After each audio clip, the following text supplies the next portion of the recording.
7 types of renewable energy. 1. Solar. Solar energy is derived by capturing radiant energy from sunlight and converting it into heat, electricity, or hot water. Photovoltaic PV systems can convert direct sunlight into electricity through the use of solar cells. Benefits. One of the benefits of solar energy is that sunlight is functionally endless. With the technology to harvest it, there is a limitless supply of solar energy, meaning it could render fossil fuels obsolete. Relying on solar energy rather than fossil fuels also helps us improve public health and environmental conditions. In the long term, solar energy could also eliminate energy costs, and in the short term, reduce your energy bills. Many federal, local, state, and federal governments also incentivize the investment in solar energy by providing rebates or tax credits. Current limitations. Although solar energy will save you money in the long run, it tends to be a significant upfront cost and is an unrealistic expenses for most households. For personal homes, homeowners also need to have the ample sunlight and space to arrange their solar panels, which limits who can realistically adopt this technology at the individual level. 2. Wind.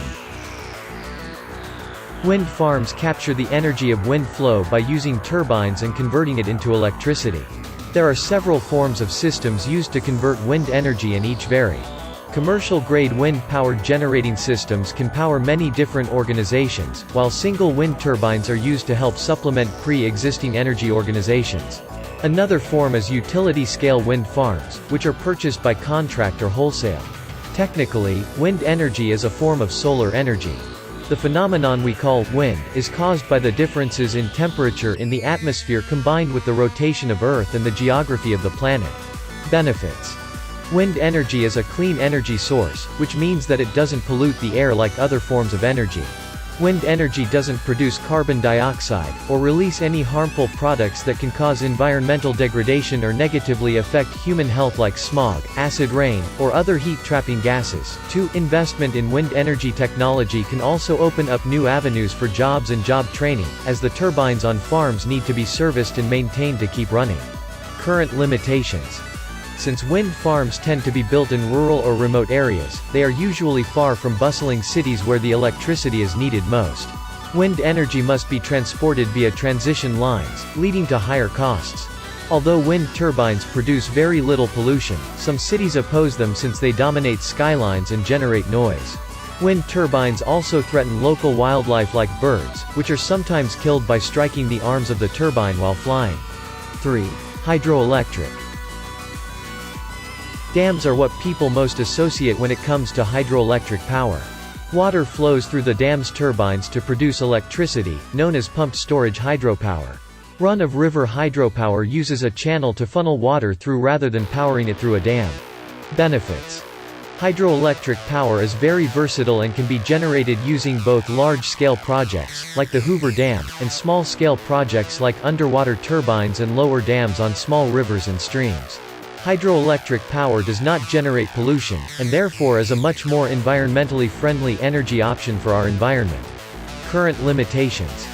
Most U.S. hydroelectricity facilities use more energy than they are able to produce for consumption.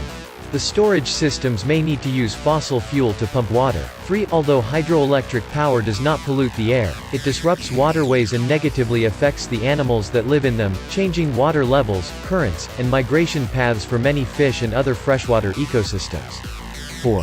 Geothermal. Geothermal heat is heat that is trapped beneath the Earth's crust from the formation of the Earth 4.5 billion years ago and from radioactive decay.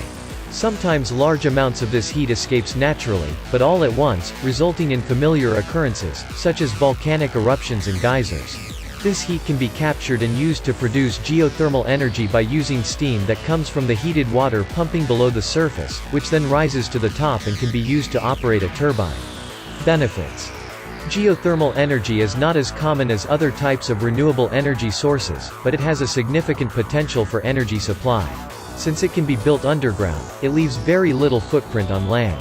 Geothermal energy is naturally replenished and therefore does not run a risk of depleting on a human timescale. Current limitations. Cost plays a major factor when it comes to disadvantages of geothermal energy. Not only is it costly to build the infrastructure, but another major concern is its vulnerability to earthquakes in certain regions of the world. 5. Ocean. The ocean can produce two types of energy, thermal and mechanical. Ocean thermal energy relies on warm water surface temperatures to generate energy through a variety of different systems. Ocean mechanical energy uses the ebbs and flows of the tides to generate energy, which is created by the Earth's rotation and gravity from the Moon. Benefits. Unlike other forms of renewable energy, wave energy is predictable and it's easy to estimate the amount of energy that will be produced. Instead of relying on varying factors, such as sun and wind, wave energy is much more consistent. This type of renewable energy is also abundant. The most populated cities tend to be near oceans and harbors, making it easier to harness this energy for the local population. The potential of wave energy is an astounding as yet untapped energy resource with an estimated ability to produce 2,640 terawatt-hours per year. Just 1 terawatt-hour per year of energy can power around 93,850 average U.S. homes with power annually, or about twice than the number of homes that currently exist in the U.S. at present. Current limitations. Those who live near the ocean definitely benefit from wave energy, but those who live in landlocked states won't have ready access to this energy. Another disadvantage to ocean energy is that it can disturb the ocean's many delicate ecosystems. Although it is a very clean source of energy, large machinery needs to be built nearby to help capture this form energy, which can cause disruptions to the ocean floor and the sea life that habitats it. Another factor to consider is weather. When rough weather occurs, it changes the consistency of the waves, thus producing lower energy output when compared to normal waves without stormy weather. 6. Hydrogen. Hydrogen needs to be combined with other elements, such as oxygen to make water, as it does not occur naturally as a gas on its own. When hydrogen is separated from another element, it can be used for both fuel and electricity. Benefits. Hydrogen can be used as a clean burning fuel, which leads to less pollution and a cleaner environment. It can also be used for fuel cells, which are similar to batteries and can be used for powering an electric motor. Current limitations. Since hydrogen needs energy to be produced, it is inefficient when it comes to preventing pollution. 7. Biomass. Bioenergy is a renewable energy derived from biomass. Biomass is organic matter that comes from recently living plants and organisms. Using wood in your fireplace is an example of biomass that most people are familiar with. There are various methods used to generate energy through the use of biomass. This can be done by burning biomass, or harnessing methane gas, which is produced by the natural decomposition of organic materials in ponds or even landfills. Benefits. The use of biomass in energy production creates carbon dioxide that is put into the air, but the regeneration of plants consumes the same amount of carbon dioxide, which is said to create a balanced atmosphere. Biomass can be used in a number of different ways in our daily lives, not only for personal use, but businesses as well.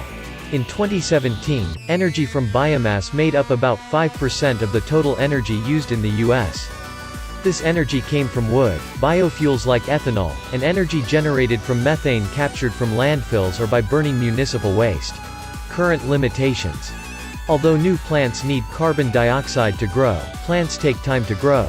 We also don't yet have widespread technology that can use biomass in lieu of fossil fuels.